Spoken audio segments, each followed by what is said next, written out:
আসসালামু আলাইকুম ভিউয়ার্স, কেমন আছেন? আশা করি সকলে ভালো আছেন। আমি আবারও চলে আসলাম সুলতান মিয়া নতুন একটি ভিডিও নিয়ে। আমি আজকে লাকড়ি নিয়ে শেয়ার করব এবং আমার চ্যানেল নাম সুলতান ফার্নিচার। এখানে দেখতে পাচ্ছেন লাকড়িগুলো চিড়ে রেখে দেওয়া হয়েছে। এগুলো লাল লাকড়ি, মেহগনি গাছের লাকড়ি। লাকড়িগুলো কুড়ালদের চিড়ে রোদে শুকিয়ে এভাবে সারিবদ্ধভাবে রেখে দেওয়া হয়। দেখতে পাচ্ছেন লাকড়িগুলো খুব সুন্দর সুন্দর হয়েছে।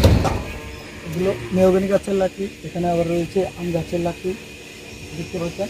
এগুলো কুড়াল দিয়ে চিড়ে তারপরে রোদে শুকিয়ে সারিবদ্ধভাবে রেখে দেওয়া হয়।